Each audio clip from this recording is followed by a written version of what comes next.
kita harus masuk PTKIN? Kenapa adik-adik semua harus masuk perguruan tinggi keagamaan Islam negeri di seluruh Indonesia? Yang pertama, jangan lupa bahwa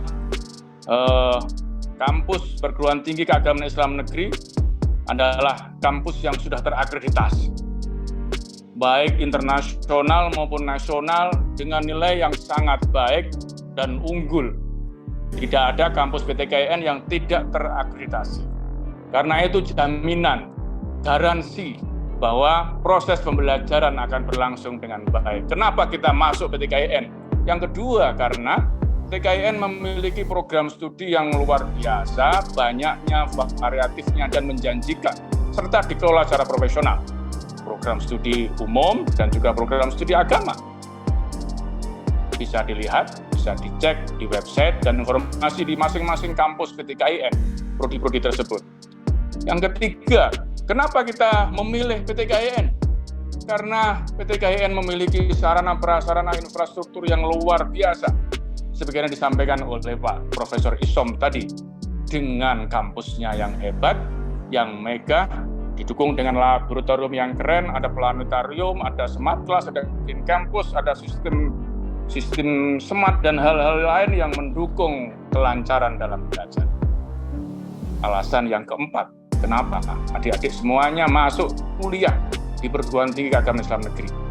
Karena lulusannya memiliki kompetensi yang unggul, yang hebat, yang selaras dengan perkembangan zaman.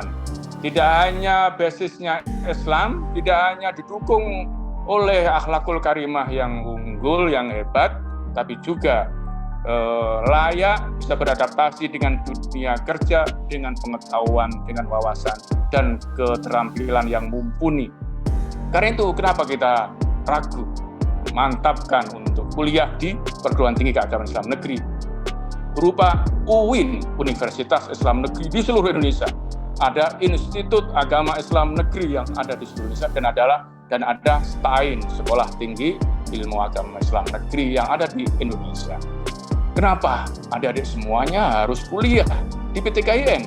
Yang kelima, karena sinergis dengan dunia kerja, sinergis dengan dunia usaha, dengan UMKM, dan juga dengan sekolah-sekolah jaringan dan perguruan tinggi baik di dalam maupun di luar negeri.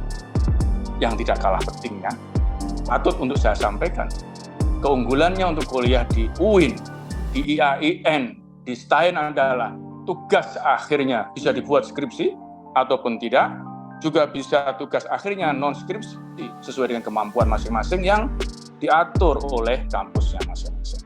Karena itu, mantapkan, teguhkan, yakinkan, semangatkan bersama kita semuanya di kampus-kampus hebat yang ada di perguruan tinggi keagamaan Islam negeri di seluruh Indonesia melalui SPAN PTKIN yang ada di proses yang ada di seluruh Indonesia ini. Karena itu, ikutilah proses penerimaan mahasiswa baru dengan berbagai macam prosedur yang kita miliki, baik nanti yang dilakukan secara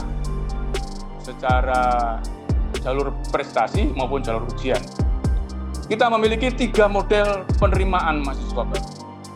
Ya, yang pertama kita sebut SPAN, Seleksi Prestasi Akademik Nasional. Jalur ini yang saat ini sedang dibuka dan akan ditutup dalam beberapa hari lagi adalah jalur seleksi penerimaan mahasiswa baru yang berdasarkan prestasi akademik, berdasarkan dengan cara menginput raport, menginput dokumen data, dan seluruh data-data prestasi dari adik-adik semuanya. Sehingga kemudian prosesnya dilakukan dengan cara portofolio tanpa ujian tertulis. Cukup dengan mengsubmit, cukup dengan mengupload raportnya masing-masing, dan juga sertifikat, piagam, atau data-data prestasi lainnya untuk mendukung penerimaan ini. Karena itu ini kesempatan yang luar biasa, tidak ada waktu lain, tidak ada kesempatan lain, dan harus digunakan dengan sebaik-baiknya. Jalur yang kedua nanti adalah jalur ujian mandiri perguruan tinggi keagamaan Islam negeri yang disebut dengan UMPTKIN. Jalur nanti ini akan diumumkan dalam waktu segera mungkin setelah proses SEPAN ini selesai, dan ini akan dilakukan secara sentralistik di seluruh Indonesia. Jadi ujiannya dilakukan secara sentralistik di seluruh Indonesia, dan untuk masuk ke perguruan tinggi keagamaan Islam negeri. Yang ketiga disebut dengan jalur mandiri. Jalur mandiri ini adalah ujian pelaksanaan penerimaan mahasiswa baru yang diatur oleh kampus masing-masing, yang diatur oleh perguruan tinggi keagamaan Islam masing-masing di seluruh Indonesia. Jadwal, syaratnya, kriterianya, proses verifikasi dan kelulusannya tergantung pada kampus masing-masing. Adik-adik dan anak-anakku semuanya yang saya hormati, jalur SEPAN PTKIN, jadi jalur seleksi prestasi akademik nasional perguruan tinggi keagamaan Islam negeri, itu adalah sebuah proses dengan metode bagaimana masing-masing dilakukan dengan cara ujian tanpa tes. Sekali lagi, dengan cara mengupload nilai dasarnya adalah rapot masing-masing dan prestasi masing-masing.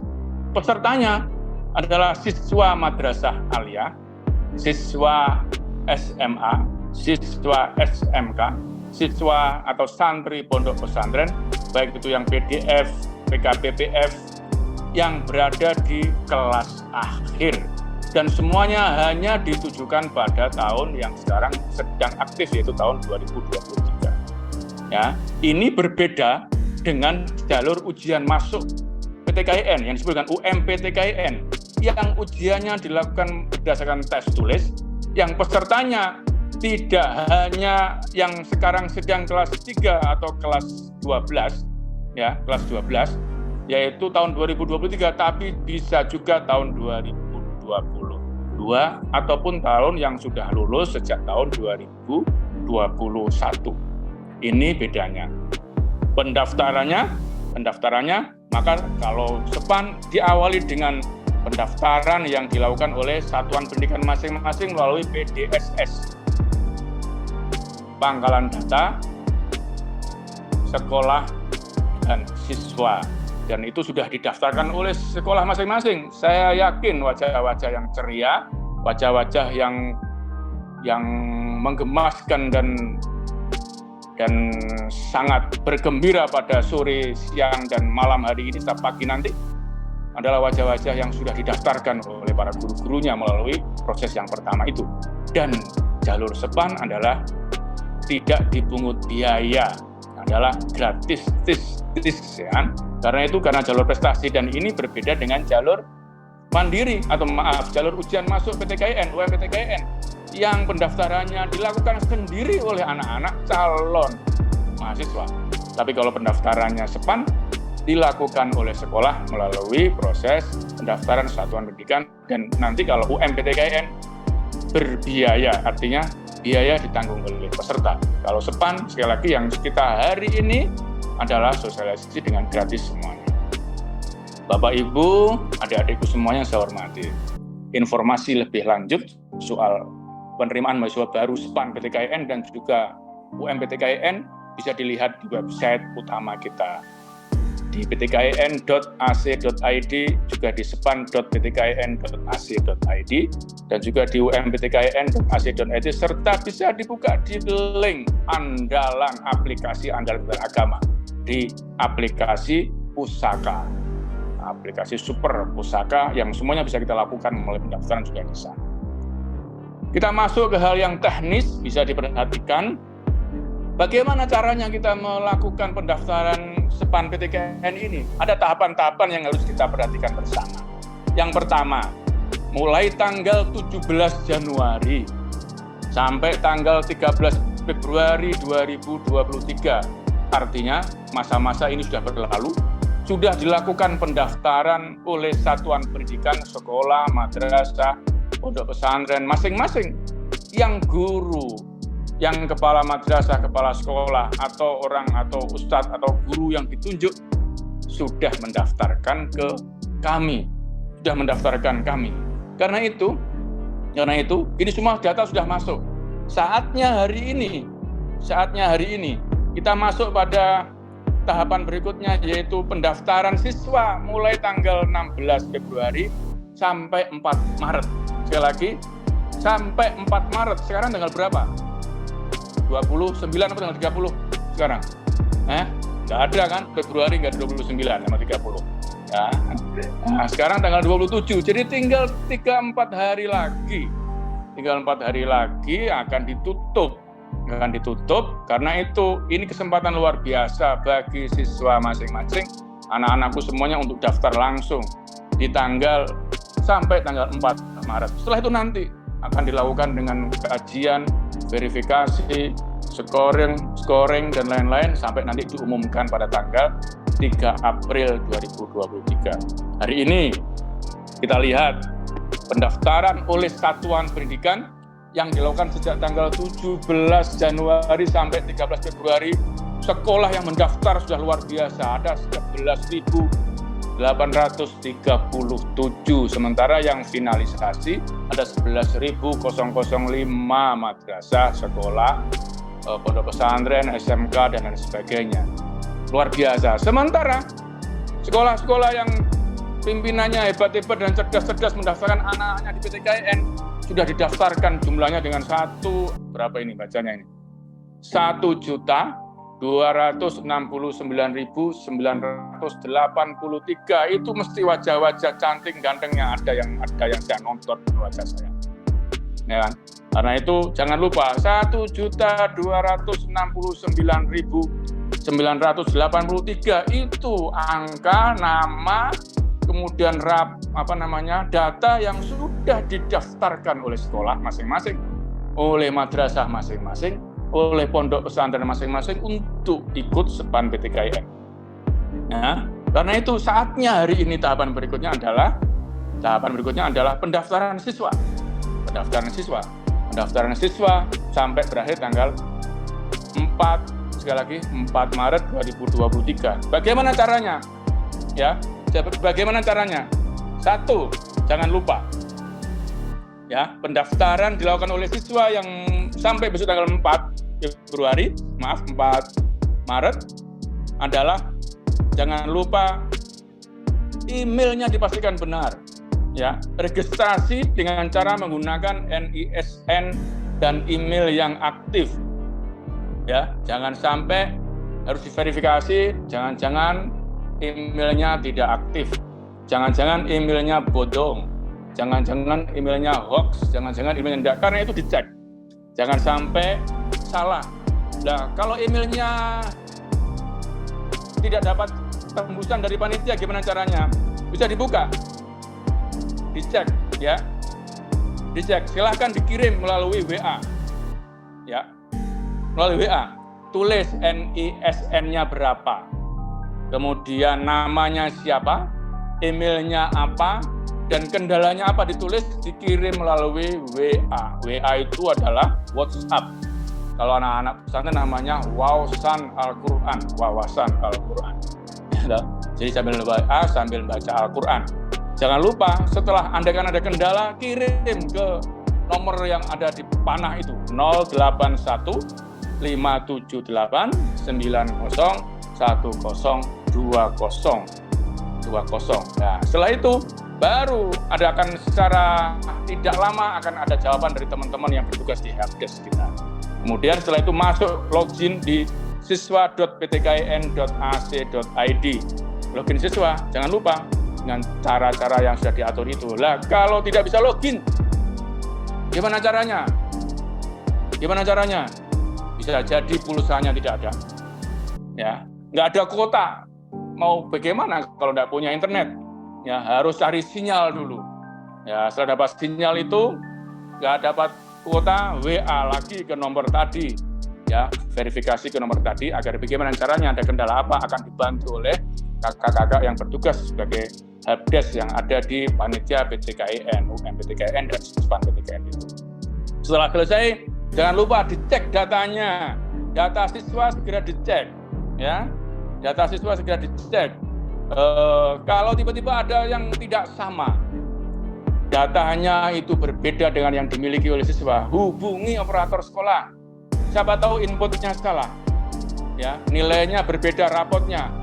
Nilai bahasa Arab nilainya 90 ditulis 60 misalnya. Ada ada ketidakcocokan, segera minta tolong pada operator sekolah untuk membenarkan itu, mengklarifikasi itu, dicek semuanya.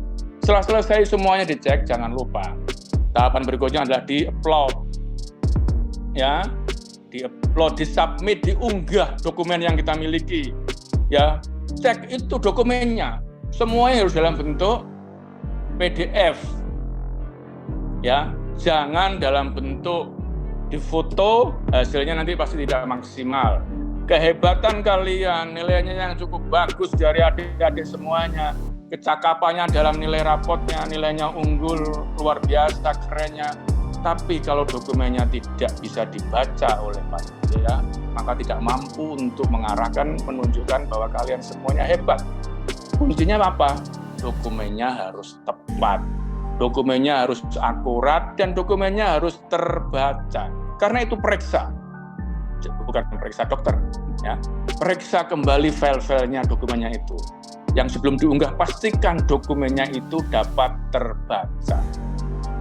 Ya, kemudian setelah itu di-upload itu rapotnya, ya, mulai dari kelas 10 semester 1, kelas 10 semester 2, kelas 11 semester 1, kelas 11 semester 2, kelas 12 semester 1, dan juga ada dokumen atau prestasi-prestasi tambahan agar semuanya bisa dibaca oleh panitia, oleh tim nanti yang akan melakukan verifikasi.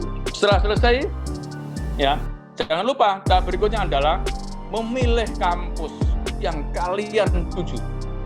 Pilihlah kampus yang kalian sudah yakini betul, yang sudah tahu, yang sudah pasti hebat. Pilih kampus mana. Misalnya kampus UIN Wali Songo Semarang, pilihan pertama. Pilihan keduanya, pilih lagi kampus yang ada di UIN Araniri Aceh, misalnya. Atau sebaliknya, pilihan pertama UIN Wali Songo Semarang, pilihan keduanya UIN Jakarta. Tidak masalah, tapi harus 2 kampus. Ya. Setelah itu masing-masing kampus itu harus memilih 2 program studi. Program studinya bebas dipilih, tidak lagi seperti tahun-tahun yang dulu. Kalau jurusannya aliyah, SMK, SMA itu IPA, harus daftar di IPA. SMK saya ingin menjadi seorang ahli Al-Quran, maka saya akan daftar di ilmu Al-Quran dalam tafsir. Lebih baik, namanya tobat. Ya. Lebih baik, itu bagus. Ya kan? Tidak lagi ada halangan. Kalau dulu linear, ya, yang umum kuliah di umum, yang IPA kuliah di IPA, yang IPS di IPS. Begitu juga sebaliknya, kalau ngambil program studinya di IPA, tiba-tiba pengen daftar di IPS, silahkan. Juga sebaliknya, IPS pengen daftar di Fakultas Psikologi, daftarlah misalnya Psikologi program studi UIN Wali Songo Semarang, misalnya, daftar di situ. Atau di fakultas-fakultas yang lain di UIN, IAIN se-Indonesia, semuanya terbuka. Syaratnya daftar 2 kampus, dan juga daftar masing-masing kampus adalah 2 program studi. Selesai, klik, rampung, finalisasi, selesai, ya, finalisasi. Kemudian setelah selesai, jangan lupa diunggah itu, diunduh kartunya, ya, diselesaikan kartu peserta, disimpan kartu pesertanya sebagai bukti nanti ketika sudah diumumkan, oh ternyata saya lulus. Maka bukti pendaftarannya nanti SPAN adalah dengan cara menunjukkan kartu yang sudah diunduh oleh peserta tadi. Gampang, nggak rumit, dan cukup sederhana. Karena kita ingin bahwa proses ini berjalan cepat, sederhana, tidak rumit, dan meyakinkan. Yang penting kalian semuanya daftar. Yang belum daftar, segera diajak daftar. Yang tidak mau daftar, segera diminta daftar. Yang tidak mau daftar, dipaksa untuk daftar. Karena rugi kalau tidak masuk ke PTKIN. Ya kan? Karena itu, setelah selesai itu, kami dalam waktu sebelum tanggal 3 April akan melakukan verifikasi scoring secara online, secara sistem. Otomatis nilai-nilai rapot itu dengan komposisi yang macam-macam akan di-skor, ya, dihitung, akan dikalkulasi, dan kemudian di-ranking siapa-siapa yang akan lulus masuk di kampus-kampus hebat di Indonesia. Jangan lupa tanggal 3 April, ya, lihat pengumumannya di pengumuman span.ptkin.ac.id.